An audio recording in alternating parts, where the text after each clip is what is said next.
दोनों की काफ़ी कॉम्प्लिकेटेड थी because my previous marriage and his marriage and kids दोनों तरफ बच्चे। और फिर Angela was about to get married, so मुझे ये था कि मैं शादी कर लूँ या मैं कुछ ऐसा करूँ जिसकी वजह से उसकी शादी में हर्डल्स आए या कुछ। तो एक ही मेरी बड़ी रिस्पॉन्सिबिलिटी थी, है अभी तक, अंजला। तो मैं चाहती थी कि उसको मैं उसकी शादी अच्छी तरह हो जाए and then I take a decision for myself. So this is what happened. Then after 2-something years, 2.5 years, he started proposing me and I was saying no no, and then फिर जब मैं मान गई तो फिर इसने मुझे थोड़े से नखरे दिखाए। फिर हम दोनों ने नखरे दिखाए एक दूसरे को। और बस फिर फाइनली अंजला की शादी के बाद when he again proposed me and he's like, listen, this is serious and you know just sit down and talk to me. If you don't want it, just finish it then. And I was like, no, I can't, I can't finish it off. I want to live with you, I really like you and all.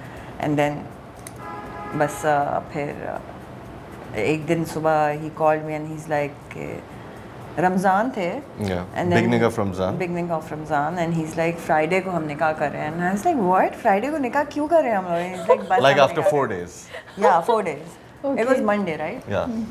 And और फिर मैं पूरा दिन I was crying and sobbing, और बस मैं रोई जा रही थी। मुझे समझ नहीं आ रहा था मुझे क्या करना है और हाँ कहना है या नहीं, और आई डिडंट नो।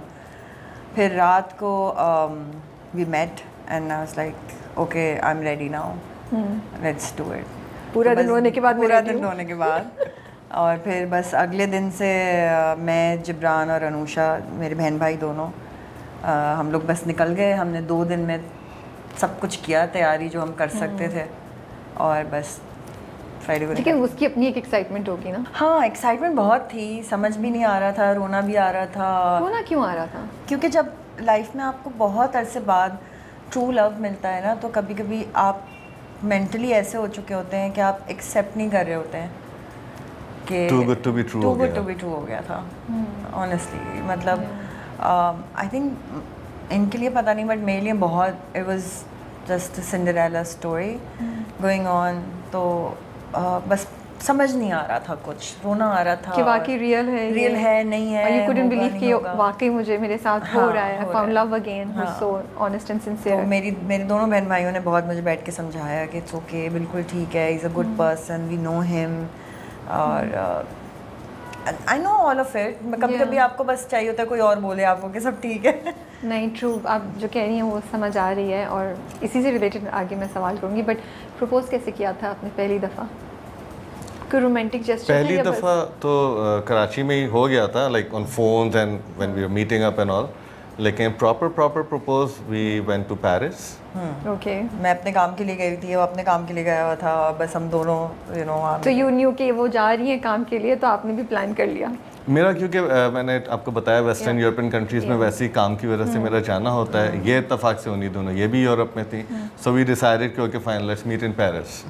और उस पे आपने सोचा अब मैं सरप्राइज करता हूं। हां भाई, रिंग लेकर आए थे। वाह, माशाल्लाह, that's nice. At Eiffel Tower, या So I proposed you over there. No, I didn't know. And Eiffel Tower, हम जब वहाँ पहुँचे तो वहाँ हड़ताल हुई थी और Eiffel Tower बंद था। या हम लोग पेरिस पहुँचे तो वहाँ स्ट्राइक हो गई। Okay. तो सब बंद हो गया, और वहाँ ट्रांसपोर्टेशन बस 2-4 जो लोग थे उनसे हमने मिन्नतें करके तस्वीरें खिंचवाई अपनी।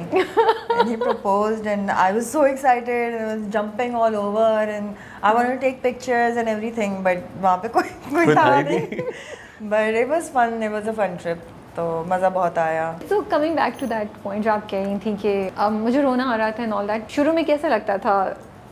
होप थी when you initially got divorced, या आप शुरू में जब हुआ तो तब आपको होता होगा कि हाँ maybe I'll find somebody, फिर as the time goes by उम्मीद कम होती जाती है। आपके लिए भी Adil, the same question, you both can answer, कि जब होता है initially तो आप सोचते हैं हाँ कुछ अरसे में maybe you will find somebody, लेकिन फिर जैसे जैसे टाइम गुजरता है नहीं होती है कोई चीज़, तो क्या उम्मीद नीचे जाने लगती है? What was your thought process? और आपका तो बहुत टाइम हो गया था Javeria, so did you ever lose hope, या इस जहन में था कि नहीं something will work out. Like I just want to know what goes on in your mind. Actually ना राबिया, आपके माइंड में कुछ ना भी घूम रहा हो ना, तो आपकी सोसाइटी आपको सोचने पे मजबूर बहुत करती है. Okay. जैसे जब बेटी की शादी हुई तो जो भी मैंने कपड़े पहने उसके ऊपर बहुत बातें हुई, या जब शादी हो रही थी उसकी, उस वक्त जो सिनेरियो हो रहा था, बीइंग अ मॉम, बेटी को ब्याह रहे हैं, और उस वक्त मुझे मतलब जब लोग मुझसे मिलते थे ना, लाइक चलो खैर से अब इसकी शादी हो गई, अब तुम्हें सुकून हो जाएगा, अब तुम इसके बच्चों की खुशियाँ देखना. Nobody was talking about my happiness. Everybody was talking about her happiness. I am very happy for her. Of course, though she's my mashallah. daughter. Yeah. But there is me also, But वो आपको suppress करती है society constantly. जैसे आपने बात की कि कैसे कमेंट्स आए, तो कमेंट्स बहुत अच्छे आए, 90% बहुत अच्छे कमेंट्स आए, मगर कुछ कमेंट्स ऐसे भी थे कि ये तो अल्लाह अल्लाह करने की उम्र है, ये इस वक्त शादी करके बैठ गई हैं टाइप बातें. वो आपको डिप्रेस करता है. जब आप अकेले होते हैं, आप सोचते हैं, तो वो चीज़ें आपको बहुत हर्ट करती हैं और वो होप लूज़ कराती हैं. ऐसा नहीं कि आपके अंदर होप नहीं होती है. लोग आपकी होप लूज़ कराते हैं, आपको बार बार बताते हैं आप एज कर रहे हैं, अब आपका टाइम ख़त्म हो गया है, you have nothing to look forward to. I think कि मैं शादी के, अंजला की शादी के बाद तो मेरे पास वो टाइम आया था कि मैं अपने बारे में सोचूं, अपनी गृहस्थी बनाऊं, क्योंकि जो इतने साल मैंने मेहनत की, काम किया, वो उसके लिए कर रही थी. मैं कोई जॉब करके भी ज़िंदगी गुजार ही सकती थी, एक बेटी और मैं ही थे, बट मुझे उसको अच्छा रखना था, अच्छी तरबियत देनी थी, उसको अच्छे स्कूल में पढ़ाना था, तो मैं I was working hard for it, right.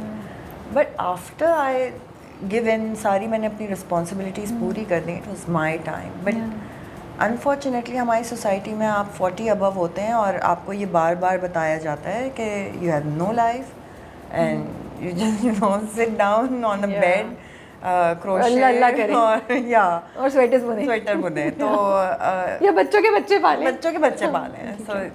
सो वो चीज़ें चल रही थी एक्चुअली. उसमें खड़े होकर डिसीजन लेना in this society was really difficult. And that is the reason मैं चाहती थी कि आप आएँ और आप बात करें, क्योंकि ये जो आप कह रही हैं ये नज़र आता है. तो अदिल, आपका एक्सपीरियंस कैसा था? बिकॉज ये तो एक औरत के पॉइंट ऑफ व्यू से बात कर रही हैं, यू बीइंग अ मैन, क्या मर्दों को भी इसी तरीके की चीज़ें फेस करनी पड़ती हैं, या मर्दों के लिए दूसरी शादी is easier or नहीं, life it's is not easier? easier. It's not easier at all. औरतों के लिए definitely it's far आप लोगों को difficult. 40 के बाद नहीं कहा जाता कि आप अल्लाह अल्लाह करें. नहीं, ये नहीं कहा जाता, लेकिन जो है ना वो दूसरे तरीके से आपको ज़रूर जो है वो थोड़ा सा बैकलैश मिलता है, कि योर फर्स्ट वाइफ और योर किड्स, उन पे क्या इम्पैक्ट आएगा, उनकी लाइफ पे क्या इम्पैक्ट आएगा. तो वो दूसरे तरीके का एक स्ट्रेस होता है, एक टॉर्चर होता है, लेकिन वो एग्जिस्ट करता है. तो वो सारा प्रेशर अपनी जगह होता है. But I think this is fine. I mean at any point of age, अगर आपको लगता है कि this is the right partner for me, जिसके साथ मैं I want to spend rest of my life, why not. तो बुराई क्या है उसमें? आपको अपनी रिस्पॉन्सिबिलिटीज़ को पूरा डेफिनेटली करना चाहिए, वो चाहे जिस तरफ भी हो, वो आप पूरा करें. लेकिन एवरीवन इज़ एन इंडिविजुअल, उसको पूरा राइट होना चाहिए अपनी ज़िंदगी अपने तरीके से गुजारने का. That's the bottom line. लेकिन आपको होप थी that you'll find love again, या आपने किसी पॉइंट पे छोड़ दिया था ये कॉन्सेप्ट? या मैं तो ढूंढ भी नहीं रहा था. First of all the thing is के बिफोर आई मेट हर, तो मुझे ऐसी कोई वो था नहीं. तो आप जिंदगी में बस अपना चल रहे थे, अपनी लाइफ चल रही थी, and I was fine with it. Okay fine. But when I met her and when we spoke and she said ना कि वो हम लोग 2 साल जो है वो खाली एज अ फ्रेंड्स रहे हैं. तो या we used to just talk a lot about everything in the world, अपना डेली रूटीन भी and everything else in the world. तो आप लोग कनेक्ट किए, वो जो कनेक्शन बिल्डअप हुआ था ना, वो बहुत, दैट वाज वेरी ब्यूटीफुल.